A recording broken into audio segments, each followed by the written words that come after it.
Buenas tardes, ¿qué tal? Bienvenidos a PTV Noticias. La Junta de Andalucía ha propuesto un plan de ahorro para el alumbrado público y para las luces de las ciudades. Se prevé un apagón desde las 11 de la noche y playas sin luz para negociar este nuevo reglamento contra la contaminación lumínica que afecta a la Navidad.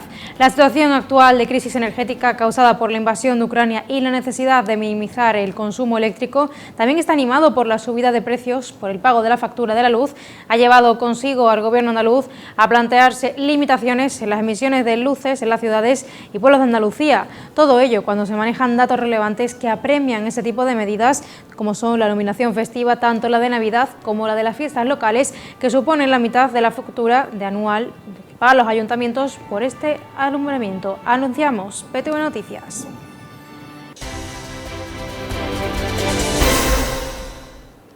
El Ministerio de Hacienda incluirá en los presupuestos generales de 2023 todos los trabajos necesarios para construir el puente que finalmente cerrará el arco sur de la C40. Satisfacción en el Gobierno central y lamentos en la oposición.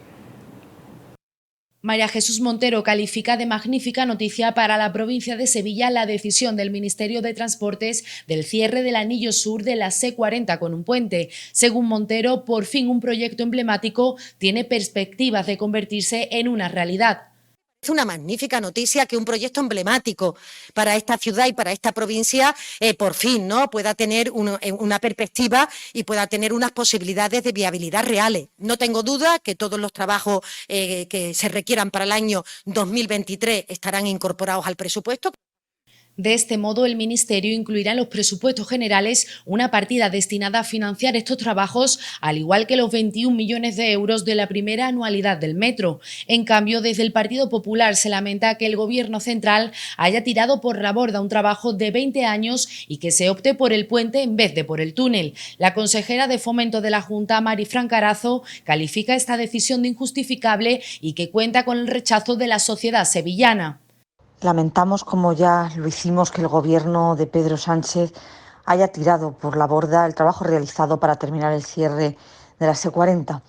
La decisión del Ministerio de parar la obra fue injustificada en su momento y ahora la decisión de cambiar el túnel por un puente es inexplicable. En los próximos días se conocerá de manera íntegra el anteproyecto del puente, que ha sido la opción elegida por el Gobierno central, desechando el proyecto del túnel principalmente por motivos económicos. El sector industrial del puerto de Sevilla sigue ganando posiciones en el negocio de la energía eólica marina. En esta ocasión se ha hecho efectivo el avance gracias a un contrato para la fabricación de 2 subestaciones eléctricas. Un proyecto millonario de energía eólica marina que será construida en los talleres sevillanos de la empresa Tecade, con un contrato de 32 millones de euros que generará 300 empleos en la capital hispalense. Y el Ayuntamiento de Sevilla ha licitado el pliego de prescripciones técnicas para la contratación de la construcción del tranvía desde Nervión hasta la estación de Santa Justa. Tendrá que estar en un plazo de 6 meses. Esta licitación supondrá la continuación del tramo que está en construcción ahora mismo desde San Bernardo a Nervión, con una longitud de más de 1,5 kilómetros y 3 paradas ubicadas en San Francisco Javier, Eduardo Dato y el centro comercial. El Pleno del Ayuntamiento de Sevilla ha aprobado esta partida presupuestaria en el pasado mes de mayo. A su vez, también se incluye el intercambiador de transporte que se ubicará frente a la estación y que conectará el tranvía, el servicio de ferrocarriles y los nuevos medios de transporte de gran capacidad que conectarán Sevilla Este y el casco antiguo, como son el tranvibús. La previsión es que se puedan duplicar las cifras actuales de uso del tranvía.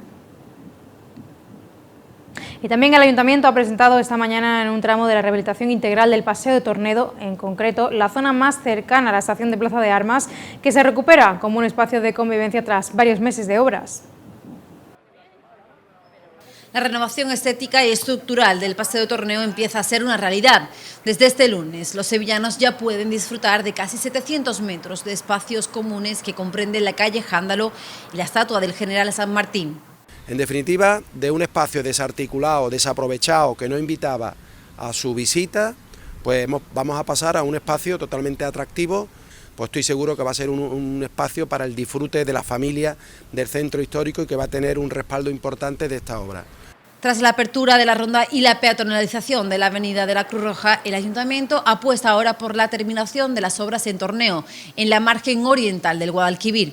En este primer tramo se han incrementado los espacios verdes con la inclusión del césped y arbustos y la plantación de 40 árboles.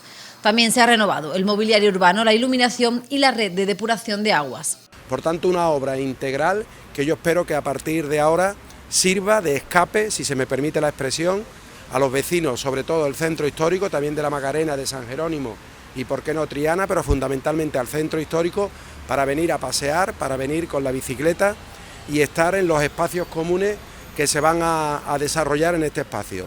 Poco a poco y conforme vayan finalizando las obras, irán abriéndose el resto de tramos pendientes. La inversión destinada a estas actuaciones supera los 6 millones de euros. Urbanismo, además, equipará próximamente esta zona con varios espacios de juegos infantiles e instalará canchas de baloncesto en el Paseo Juan Carlos I, a la orilla del río. Y un asunto más, el portavoz de Ciudadanos en el Ayuntamiento de Sevilla, Álvaro Pimentel, ha anunciado este lunes su decisión de no seguir como candidato a la alcaldía a las elecciones municipales de mayo de 2023 por motivos personales.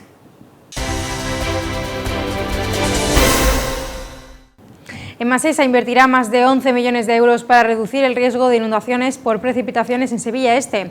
Lo ha comunicado el alcalde de Sevilla en un encuentro con vecinos de este barrio en la ciudad, que verá renovada su red de saneamiento. Las obras que ya están licitadas comprenden las calles Birmania, Demófilo, Avenida de las Ciencias y Emilio Lemos. Esta intervención viene derivada de la situación actual de los colectores de esta zona, que resultan insuficientes para aliviar la cuenca este de Sevilla ante episodios de lluvias abundantes. Emasesa desarrollará esta actuación a lo largo de 5 fases en las que se instalarán los ramos de los colectores principales y secundarios. También se creará un nuevo punto de vertido en el arroyo La Ranilla y se renovarán por completo las aceras y el pavimento de las calles afectadas.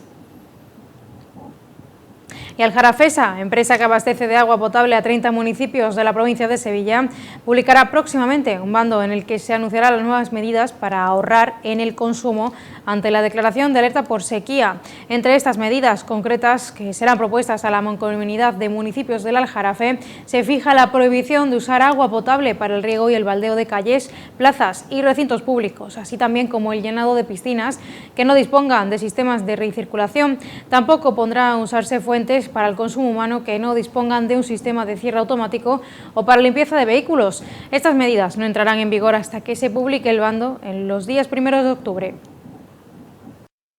Por lo tanto, desde aquí toca hacer un llamamiento a todos los vecinos y vecinas para que cuidemos aún más, si cabe, el uso del agua en este tiempo en el que entramos.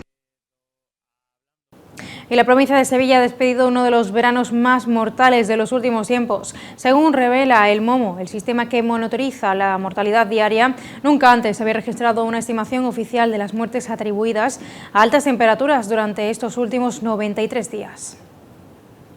El impacto de los largos episodios de calor extremo han tenido su impacto en los registros de mortalidad. El Instituto Carlos III, en su informe más reciente, calcula que solo en el mes de julio fallecieron en Sevilla 132 personas por golpes de calor, una cifra que asciende a 2.223 en el conjunto de España. Estos datos sobrepasan los de cualquier país de Europa, aunque en el continente también han aumentado las muertes por esta misma causa, un 16% más. En el cómputo global del verano son 167 muertes las que se atribuyen a las altas temperaturas, más del triple respecto al año pasado. El mes de julio fue el más aciago, casi 4 muertes diarias por esta causa. Junio se cerró con 28 decesos, mientras que agosto, un mes con temperaturas algo más suaves y sin alertas por temperaturas, registró 7 víctimas. Aún así, son muchos los expertos que relacionan el exceso de mortalidad con patologías crónicas post-COVID, ya que las personas que lo han padecido estaban en un riesgo de mayor vulnerabilidad ante las olas de calor. A pesar de estos datos, 2021 sigue siendo el año con los peores datos de la serie histórica, con un exceso de mortalidad de 720 personas respecto a los datos habituales. Que la tarde de ayer un incendio en Camas provocado por un pirómano ha obligado a desalojar varias viviendas ocupadas y ser atendidas a otras tantas personas por inhalación de humo. Un foco ocasionado en el Parque Atalaya, cercano al conjunto empresarial Vega del Rey, sobre las 8 de la tarde fue donde empezó. El 112 recibía el aviso pasada esa hora y aún esta mañana se veían columnas de humo desde la capital hispalense. Según los agentes que llevan el caso, un ciclista alertó sobre una persona que arrojaba combustible desde un bidón y luego prendía fuego. Todavía no se ha producido ninguna detención. Y los bomberos continúan trabajando en Lora del Río, en el paraje Arroyo Algarín, para dar por extinguido el incendio que se declaró a última hora de ayer en el municipio. Actualmente, efectivos de Plan Infoca siguen trabajando en el remate y liquidación de este incendio, ya que esta madrugada pudo ser controlado. El Sindicato Provincial de Industria de Comisiones Obreras de Sevilla ha alcanzado un acuerdo para la firma del nuevo convenio de manipulado, envasado, comercialización y por mayor exportación de frutas y derivados industriales. Un convenio que recoge subidas salariales para alrededor de 3.000 trabajadores en Sevilla. Los incrementos, según la categoría, son de hasta más del 18% durante los 5 años de vigencia y se desglosan de forma que en el primer y segundo año de vigencia se actualice las tablas salariales al mínimo interprofesional. Así se incrementan un 5,9% en el sector de derivados, mientras que para las categorías que están por debajo del salario mínimo interprofesional, en este sector de manipulado la subida será del 12% para igualar al mismo. Un convenio que había caído a 31 de diciembre de 2019 y donde se ha llegado a un acuerdo de mantener una vigencia de 5 años, donde pues da tranquilidad y estabilidad a las familias que dependen de este sector. Afecta a unos 150 empresas y a más de 3.000 trabajadores. Y un acuerdo que da estabilidad a este sector. Los taxistas han vuelto al trabajo a las 7 de la mañana, mientras que Cabify suspendía su servicio en zonas de Santa Justa y el aeropuerto por las agresiones vividas. Hoy los representantes del sector del taxi se reunían con la consejería para limar esperanzas y también seguir negociando para un acuerdo. La huelga de taxis de este fin de semana se ha saldado con violencia. Según denuncian los taxis, esta madrugada han sido quemados 2 de sus vehículos. Estos hechos han sido denunciados después de la huelga del taxi convocada por el sector este fin de semana en Sevilla, en señal de rechazo al decreto que prepara la Junta de Andalucía sobre los vehículos de transporte concertado. En este sentido, los VTC también han denunciado decenas de ataques y agresiones a sus conductores, sobre todo en la zona del aeropuerto, donde uno de ellos recibió una pedrada en la cabeza por la que tuvo que ser hospitalizado. Porque no entendemos cómo el sector del taxi, seguramente los menos, pero los más radicales, pueden estar planteando chantajes permanentemente al gobierno de Andalucía. Eso es algo que yo no llevo en mi ADN, eso es algo que el sector de la VTC nunca vamos a plantear y eso es algo que seguro que la sociedad andaluza no va a perdonar. Tenemos que aprender a convivir. Nosotros no tenemos ningún tipo de reparo, nunca lo hemos puesto a que se flexibilice la actividad del sector del taxi, ni en Andalucía ni en ninguna otra comunidad autónoma. Estamos encantados, porque nosotros lo que defendemos es la libertad del ciudadano para elegir, ¿no? Hoy en día, Andalucía, si no existe taxi y VTC, no puede dar servicio a la demanda interna de aquella comunidad autónoma ni a la demanda del turismo. O sea, sería una situación caótica para la imagen de Andalucía y de España que no pudiéramos convivir. Desde el sector afirman que hay tiempo todavía para tener una regulación adecuada para que el próximo día 1 de octubre puedan ejercer con libertad y usuarios y consumidores puedan elegir el tipo de movilidad que desean sin obligación restrictiva. La provincia de Sevilla ha superado por primera vez la barrera de los 10.000 delitos cibernéticos en un año, confirmando así una tendencia al alza que se ha consolidado en los últimos tiempos y se ha disparado con la pandemia de la COVID-19. En 2021 se presentaron en las comisarías y cuarteles de la provincia sevillana más de 10.000 denuncias relacionadas con las nuevas tecnologías. Unos datos que suponen un crecimiento interanual de algo más del 7% de estos delitos. En 7 años, los ciberdelitos se han multiplicado por 4 en la capital hispalense, siendo así esta elevada actividad delictiva en la red que ha convertido a Sevilla en la 4ª provincia española en número total de hechos denunciados. Los ciberdelitos representan más del 13% del total de la delincuencia que se registra en la provincia de Sevilla. Fueron muchas las empresas e instituciones sevillanas que sufrieron ataques a lo largo del año pasado. El caso más conocido fue la estafa padecida por el Ayuntamiento de Sevilla, al que un grupo de ciberdelincuentes sustrajo 1 millón de euros procedentes del contrato de las luces de Navidad. En su informe sobre la ciberdelincuencia, el Gobierno admite que es previsible que esta vaya en aumento, como está sucediendo en toda Europa. Y hoy está previsto que pase a disposición judicial el presunto autor de la muerte de un hombre en Alcalá de Guadaira. El cadáver fue localizado en la tarde de ayer, sábado, por un vecino por varias puñaladas y atado a un árbol cercano de la conocida venta Carmelilla, en la antigua carretera que une a esos municipios de Los Alcores, con 2 hermanas.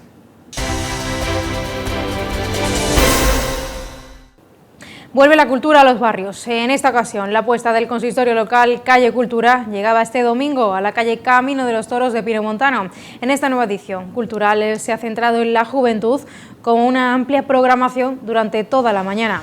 De la mano de Manga Fest ha habido exhibiciones de K-pop y los asistentes podrían disfrutar tanto de realidad virtual como de actividades de piroflexia. Fórmula Student de la Universidad de Sevilla realizaba una exhibición de un vehículo eléctrico. Por otro lado, la Real Orquesta Sinfónica de Sevilla realizaba un taller de instrumentos con materiales reciclados y la Asociación Andaluza de Educación Matemática Tales realizaba las dinámicas de matemáticas. Además de ello, talleres de skate, circo, exhibiciones de grafitis, batallas de gallos y speaker corners. La idea de un gran museo sevillano en la antigua fábrica de tabacos es el espacio que ocupa en la Universidad de Sevilla. Sigue dando mucho que hablar. Un proyecto que nace de la mano del candidato del PP a la alcaldía, José Luis Sanz, y que quiere convertir ese espacio como una unión de diversas obras del Museo de Bellas Artes, del Museo Arqueológico, del Museo de Artes y Costumbres y del Centro Andaluz de Arte Contemporáneo. Una idea que tiene adeptos y detractores, entre ellos el propio rector de la Universidad de Sevilla, ya que les obligaría a dejar este inmueble de diversas facultades que llevan estableciéndose allí desde 1954. Ahora otro proyecto que lleva años olvidados para ampliar el museo sale también a la luz. Este quería anexionar el edificio del Palacio de Monsalves, ya que ahora por sus dimensiones solo se puede mostrar el 20% de su colección. La Junta de Andalucía es la que gestiona ese edificio y tendría que dar el visto bueno al cambio. Sin embargo, si ese proyecto de ampliación no ha cuajado, más difícil puede resultar el traslado a la calle San Fernando, pese a lo que no es una idea nueva, ya que en anteriores legislaturas del Ayuntamiento de Sevilla también se habían sacado a la luz. Y el consistorio local quiere hacerse cargo del ficus de San Jacinto de forma permanente. A su vez, el ayuntamiento está valorando si se puede recuperar como espacio público la zona de la parroquia de los dominicos, donde se ubica este ejemplar cuya tala ha sido paralizada por un juez.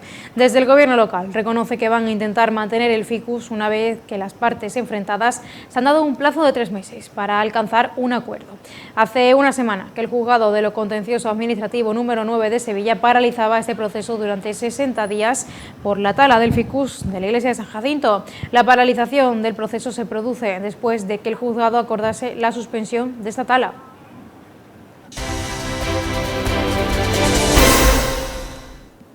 El Real Betis regresó este lunes a los entrenamientos tras descansar el fin de semana. La plantilla que dirige Manuel Pellegrini ya prepara el duelo del próximo domingo ante el Celta de Vigo a partir de las 4:15 e irá recuperando progresivamente a lo largo de la semana a los 13 internacionales que se encuentran concertados en sus selecciones. El mediapunta sufrió una pequeña rotura en los isquiotibiales que le ha mantenido fuera 4 partidos, pero ya es uno más de la plantilla y se espera que pueda estar el próximo domingo. La otra novedad será la de Víctor Ruiz. El central sufrió una pequeña lesión en la visita a Helsinki, pero al igual que Fekir ya se encuentra con normalidad junto al resto de los compañeros. Pellegrini irá recuperando a los 13 internacionales a lo largo de la semana. Y buenas noticias para el Sevilla. El delantero rojiblanco Kasper Dolberg marcó ese domingo el primer gol en su selección en Dinamarca tras el triunfo combinado con la nórdica sobre Francia, un 2-0 en la Liga de la UEFA Nations League, el final de la Copa de Francia para su equipo. Y el Sevilla Fútbol Club, tras los 3 días que otorgó Lopetegui de descanso, está aprovechando este parón liguero por los partidos de las selecciones. Regresa este lunes al trabajo para empezar a preparar el partido ante el Atlético de Madrid. Será en sesión vespertina cuando la plantilla regresa a la ciudad deportiva, aunque todos los internacionales aún no estarán a disposición del técnico. Además, será una semana clave para Marcao, que deberá dar el paso definitivo integrándose en el grupo después de que la semana pasada trabajase intensamente con un adaptador para adecuar su tono físico al del resto de la plantilla. El brasileño sufrió una microrotura de los isquiotibiales hace 4 semanas. Y ahora hacemos un repaso a más noticias deportivas que nos ha dejado este fin de semana. El Real Madrid conquistó este domingo en Sevilla su 9ª Supercopa Endesa, la 5ª consecutiva, al ganar por 89-83 al Barça en el primer clásico del concurso tras una prórroga en una final con alternativas. Los blancos eliminaron previamente al COSUR Real Betis. El Ciencias Enerside se queda a centímetros de su 4ª Copa del Rey ante el Silverstone El Salvador, perdiendo por 27-26. Ambos equipos protagonizaron una dura e intensa final, en la que solo ciertos desajustes lograron decantar el marcador a favor de los blanquinegros. Los científicos dominaron en el juego y el marcador durante buena parte del encuentro, hasta que Facu Munilla lideró la remontada de los vallisoletanos. El Betis Deportivo consiguió este domingo su 2ª victoria consecutiva, llevándose el derbi de filiales. El equipo verde y blanco cuajó un buen encuentro ante el Sevilla Atlético con Juan Cruz, siendo decisivo, marcando un golazo de falta que terminó siendo clave. El Betis Féminas logró un meritorio empate a 2 en su visita a una Real Sociedad que está disputando esta temporada la Liga de Campeones. Las verdiblancas sumaron su primer punto en la Liga F tras llegar a remontar en la segunda mitad del tanto inicial de Amairo a través de los goles de Ángela Sosa y Leles, pero finalmente las locales volvieron a igualar en el resultado definitivo. Malas noticias para el Sevilla Fútbol Club femenino. El conjunto blanquirrojo, tras caer derrotado en la primera jornada ante el Atlético de Madrid, volvió a pinchar este sábado ante el Valencia 2-0 y tras la disputa de 2 jornadas continúa sin puntuar en la Liga F. Y después de repasar la información deportiva, tiempo ya para lo que nos depara la meteorología para hoy.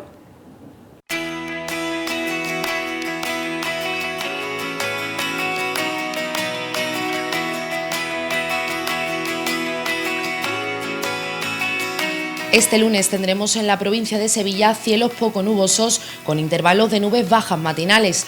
Habrá episodios de nubosidad de evolución diurna, sobre todo en las sierras sevillanas. Las temperaturas las viviremos con pocos cambios. La mínima de la jornada la va a marcar Constantina con 12 grados, seguida del Castillo de las Guardas con 13. En Écija y Sevilla capital tendremos una mínima rondando los 14 grados, donde será un poco mayor en Lebrija con 15 y en Morón con 16. Las máximas se van a situar por debajo de los 30 grados. 25 grados vamos a tener de máxima en Constantina, 27 en el Castillo de las Guardas y en Morón de la Frontera, y un poco más de temperatura tendremos en Lebrija con 28 grados y en la capital hispalense y en Écija con 29 grados.